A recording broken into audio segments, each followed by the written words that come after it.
Assalamualaikum warahmatullahi wabarakatuh. Kembali lagi bersama saya Fikri di Jazz Channel. Lo belum Jazz kalau belum nonton Jazz Channel.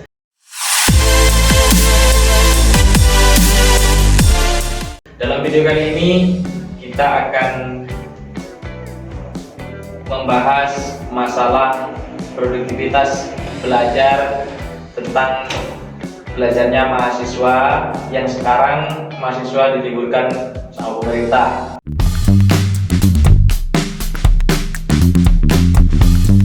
Nah, dengan berjalannya waktu, saya mempunyai pikiran untuk mereview atau untuk bertanya-tanya ke salah satu mahasiswa, khususnya mahasiswa Muhammadiyah Malang.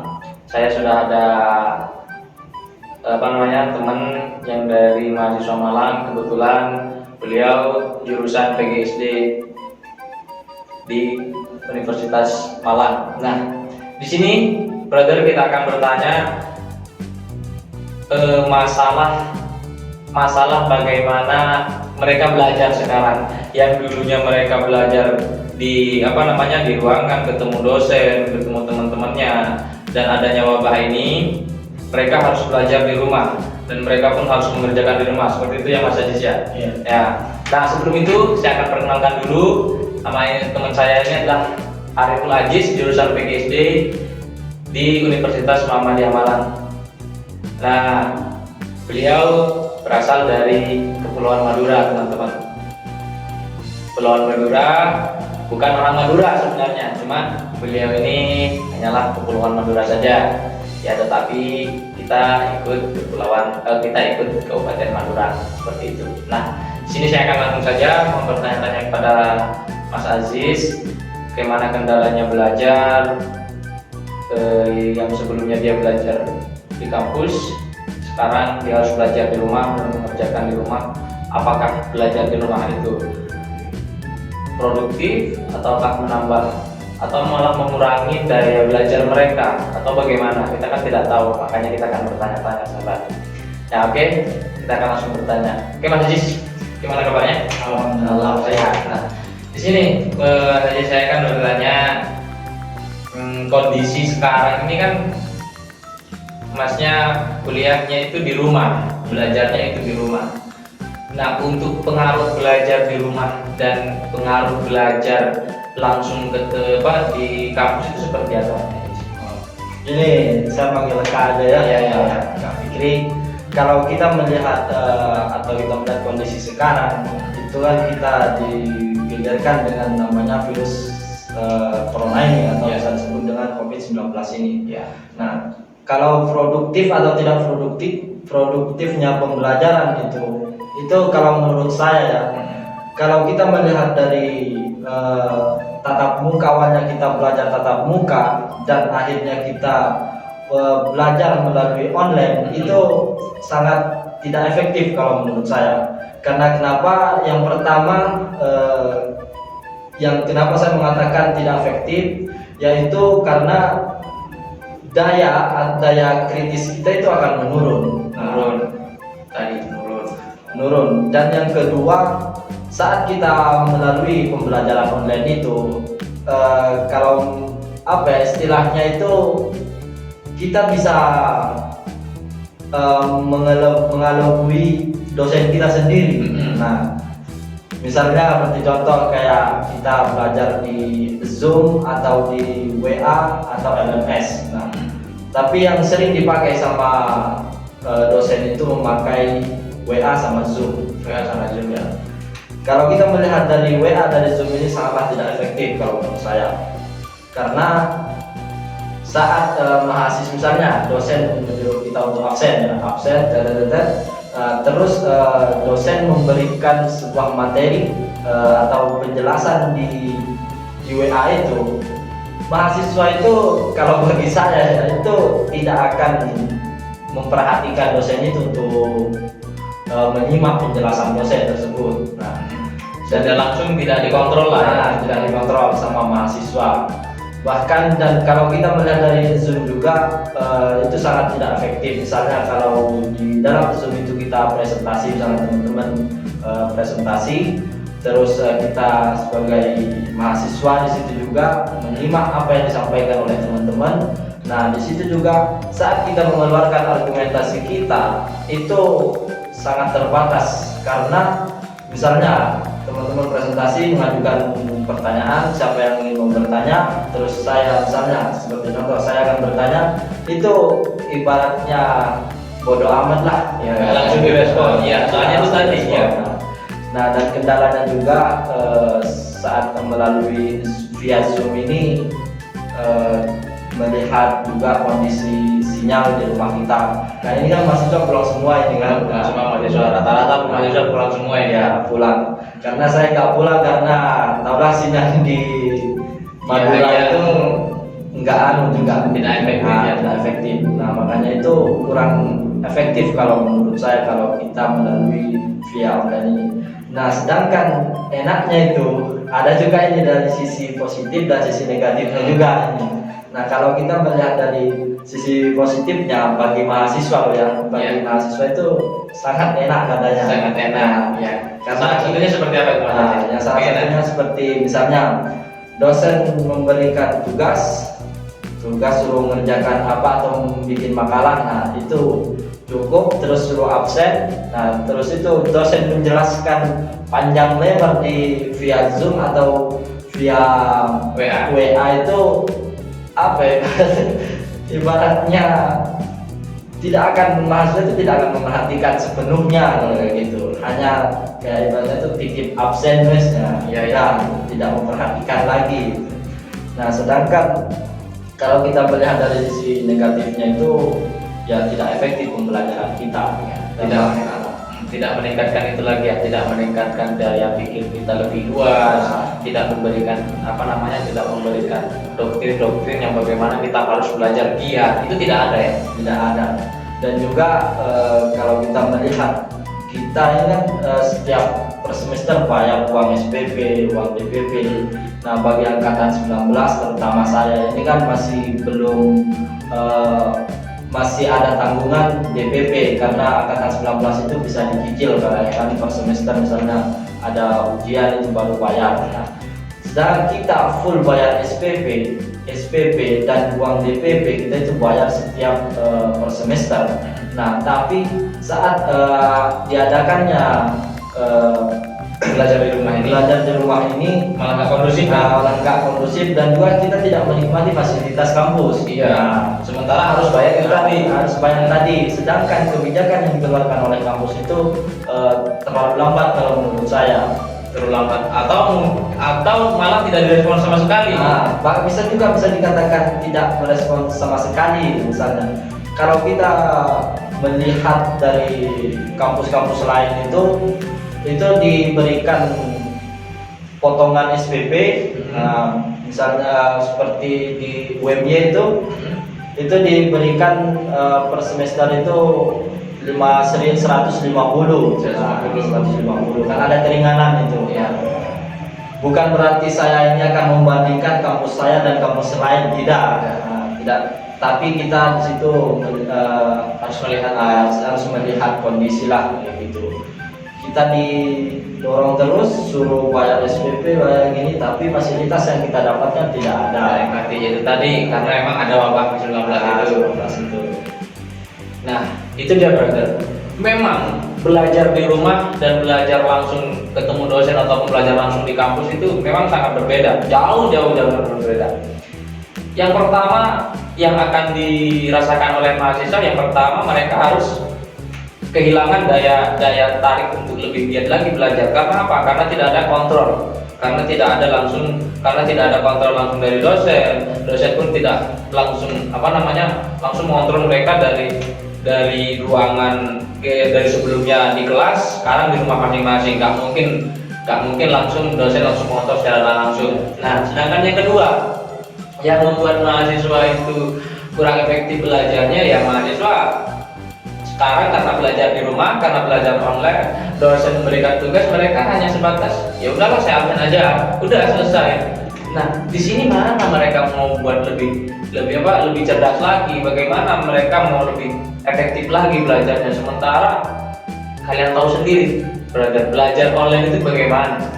Anak-anak SMA sekarang aja mereka hanya tinggal lulus, iya nggak? Iya. Mereka tanpa merasakan bagaimana sebelumnya angkatan-angkatan kakak-kakak mereka sebelumnya itu harus belajar ujian nasional ya. Ujian nasional kan sekarang ditiadakan ujian nasional karena itu tadi wabah COVID-19.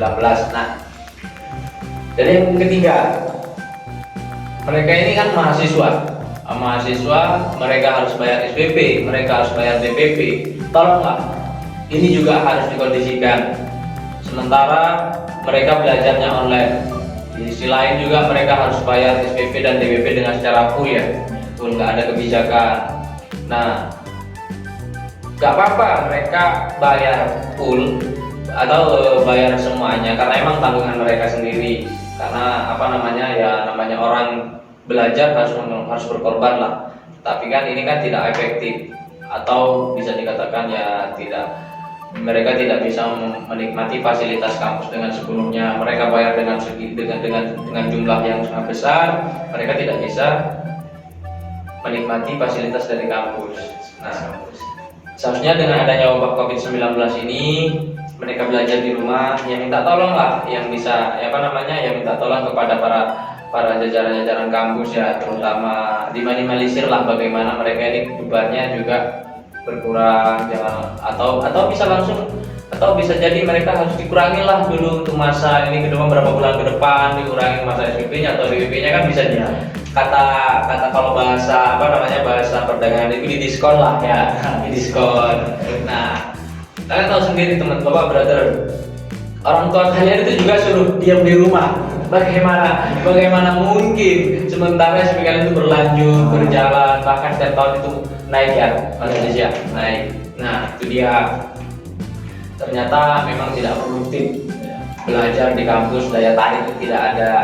Nah, bagaimana untuk menyiasati ini Mas Ajis, pertanyaan saya lagi yang selanjutnya, untuk menyiasati supaya daya tarik belajarnya mahasiswa ini seperti apa? Maksudnya seperti ini kan di rumah. Saya belajar, kalian belajar di rumah. Nah, otomatis kan belajar di rumah itu kan males-malesan, tidak langsung harus. Kalau di kampus kan kita diberikan tugas langsung dikerjakan, langsung ketemu dosen, presentasi segala macam kan. Nah, ini kan kalau di rumah kan paling kita udahlah, hanya kita juga nggak dikontrol, yang penting saya di absen, habis itu saya mau kemana bebas dong, mau ngerjain apa di rumah, mau jungkir balik ya bebas. Nah, maksudnya untuk lebih giat lagi, solusi dari Mas Ajis ini seperti apa? Entahkah nanti kita harus baca buku isinya untuk meningkatkan daya baca kita, atau untuk mengembangkan kemampuan yang ada dalam diri kita itu seperti apa? Biar kita nggak malas aja gitu, biar nggak mager kata anak-anak sekarang itu, nggak malas gerak atau segala macam kan. Apa sih yang harus kita kerjakan untuk belajar? Kalau menurut saya itu, kalau bagi saya ya, bahkan kalau saya melihat juga tuh mahasiswa lainnya itu sangat mengeluh dengan adanya pembelajaran online ini. Ya. Karena kenapa mahasiswa itu mengeluh? Karena diberikan tugas-tugas terus. Nah, tugas lagi. Padahal kita suruh diam di rumah, jangan sampai stres. Itu kan pesan siapa itu, saya pernah melihat juga itu penyampaiannya orang itu. Dia itu mengatakan kita suruh diam di rumah, menenangkan diri kita. Nah, sedangkan kita sebagai mahasiswa itu ditekankan untuk mengerjakan tugas. Nah, ketika kita dibebankan dengan tugas ini, maka pemikiran kita itu akan stres. Nah, stres dan terus down, tenaga kita juga sering begadang udah mengerjakan tugas itu. Dan apalagi dalam keadaan ini kan, virus corona ini kan gampang untuk meresap ke dalam tubuh kita karena kondisi kita tidak efektif kan, tidak efektif. Nah, maka kalau bagi saya itu, menurut saya, bagaimana cara kita untuk meningkatkan daya kritis kita, daya gairah kita untuk belajar meskipun kita diam di rumah. Nah, kita diam di rumah. Kalau dari saya itu, kita banyak baca buku. Nah, nggak usah kita sering baca buku, nggak usah. Kalau dari saya itu cuma kita pahami aja poin yang kita harus kaji. Misalnya kita membaca buku salah satu, misalnya meningkatkan daya kritis kita. Kita ambil aja poinnya satu, meningkatkan daya kritis kita, terus lalu kita aplikasikan ke kegiatan sehari-hari kita. Bagaimana cara kita untuk meningkatkan gairah kita untuk meningkatkan kritis kita gitu. Kalau bagi saya itu tidak Kak, ya apa ya, istilahnya itu tidak dijadikan sebuah alasan Ya, untuk belajar. untuk belajar. Misalnya kita kampus semua ini atau sekolah-sekolah di lockdown semua, terus lalu kita tidak akan belajar, itu tidak ada, Konyol sekali ya. konyol sekali, apalagi kita mahasiswa ya. Kita harus juga, kalau menurut saya, kalau saya ini dijadikan sebuah kesempatan adanya kita jam di rumah, karena kenapa kita banyak menghabiskan waktu untuk lebih giat lagi untuk belajar ya. Nah, pertama, entah itu kita waktu main HP atau apa, santai kita bisa membaca buku, membaca artikel di HP. Kan sekarang kan banyakan juga apa, serba gak bisa lah istilahnya, Serba enak lah zaman sekarang itu, apapun itu mudah. Nah, untuk mengakses apa, sebenarnya kalau kita melihat ya, kuliah dan sekolah itu juga tidak penting, bukan tidak penting untuk apa ya, istilahnya kita sekarang dalam keadaan di zaman 4.0 ini akan transisi ke 5.0 ini kan serba gampang kan.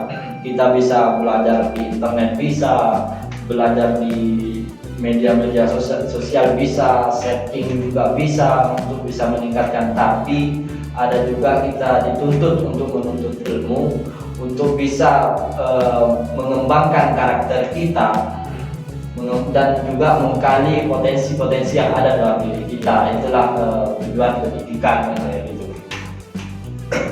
Ya itu dah, solusinya itu banyak belajar buku dan menghabiskan waktu untuk bisa membaca buku. Yang belajar dan belajar. Nah, itu dia tadi brother. Kalian khususnya mahasiswa yang sekarang lockdown, yang sekarang diam di rumah, intinya menjadi orang yang cerdas itu gampang, dan menjadi orang bodoh pun itu juga gampang. Menjadi orang yang cerdas, satu, kita harus menghilangkan rasa malas dalam diri kita. Kalau kita udah menghilangkan rasa malas, insya Allah kita akan bisa menjadi orang yang cerdas. Pertama, ketika kita tidak malas, kita akan belajar mengkaji, belajar membaca, dan belajar untuk menggali dan mengasah kemampuan dalam diri kita. Nah, ketika kalian juga malas, sepintar-pintarnya kalian, ketika kalian malas, itu akan menjadi salah satu pembodohan dalam diri kalian.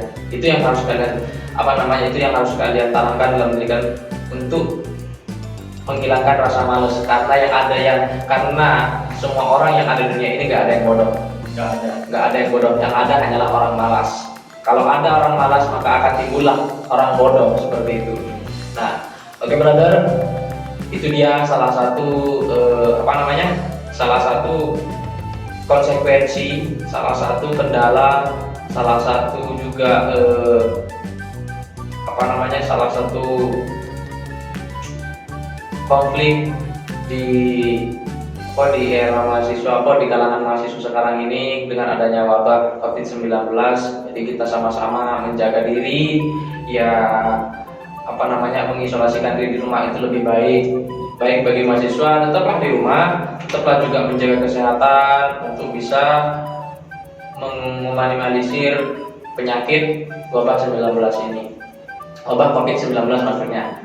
Nah, oke brother, kalau kalian suka video ini, jangan lupa share, komen, like, dan subscribe teman-teman di bawah ini ya. Nah, untuk video selanjutnya jangan lupa tonton lagi ya. Cukup sampai di sini. Assalamualaikum warahmatullahi wabarakatuh.